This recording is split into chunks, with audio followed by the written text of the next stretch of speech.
Fresh from this weekend's prestigious Crufts, please welcome our barking blondes, Joe Good, Anna Webb and, of course, Molly and Matilda. Hello, Matilda. Hello, sweetheart. Hello, let me just see. Gosh.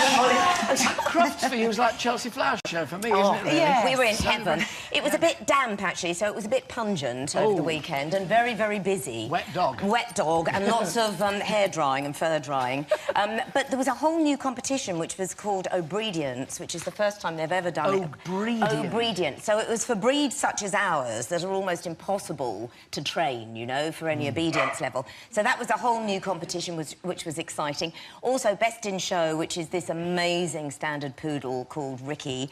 I think we've got a little film here. And look at this. This is extraordinary. What a gait. Look at that walk. Absolutely. Stunning movement. The feet don't touch the ground, do they? I know, it's flying along. It doesn't look like that because of the cut, which some people think might be a little bit over the top, but that's got a purpose that goes back to a lot of tradition when the standard poodle was a gun dog. So all this mane around the head area is to keep the dog buoyant in the water, and the little cuffs around the feet are to stop the joints getting cold and arthritic. So it's a practical clip. It's a practical clip that and you know, goes Alan, back to the 1800s. Yes, and people question, you know, whether Crufts are exploiting dogs, but if you look at that dog, Ricky, he's in a real playful manner, the way he's trotting and he nods and he's playing, he's loving every minute of it. And it takes a lot of training to get a dog to be able to behave like that in that big arena with hundreds of people, you know, and everyone's cheering.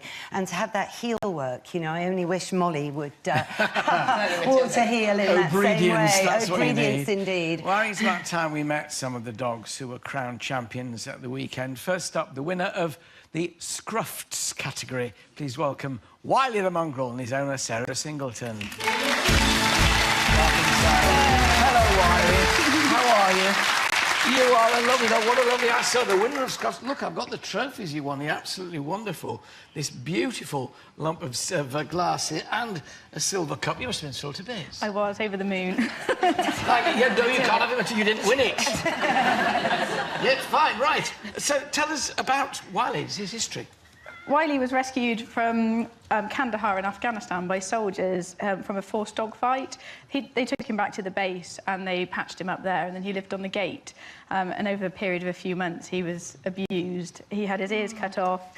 He's been stabbed and run over, amongst other things. My goodness, what a story. And then the charity Now Has Had stepped up and got him to their shelter in Kabul and then out to safety in the UK. And you got him from them, so you eventually took him on? I'd seen his story on Facebook and it really upset me, and I arranged with Pen Farthing, the founder of the charity, to go and meet him.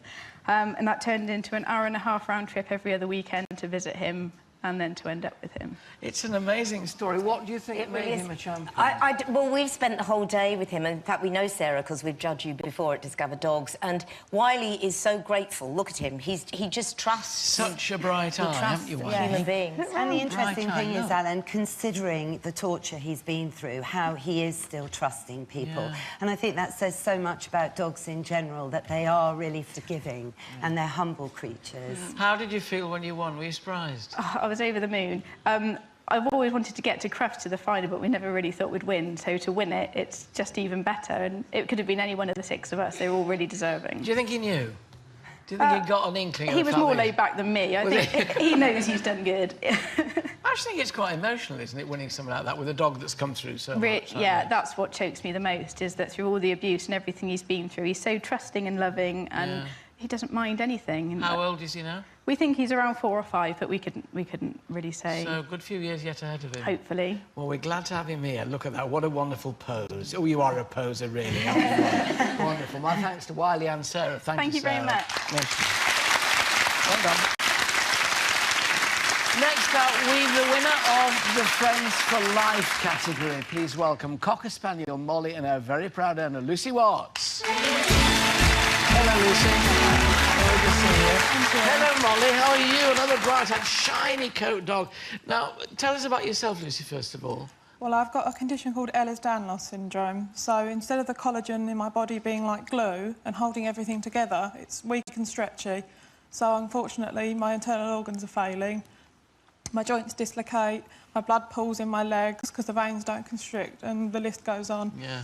So you're confined to a wheelchair now. You can't eat. No. No. So everything's intravenous. Yeah, it is. So what what sort of, you know, condition did you find yourself in before Molly came along? I was very down. I didn't see the point in life. I didn't think my life had any meaning or purpose.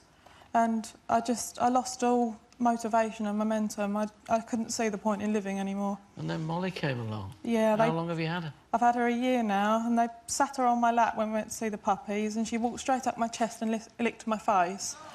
So I thought she chose me. And what sort of difference has she made?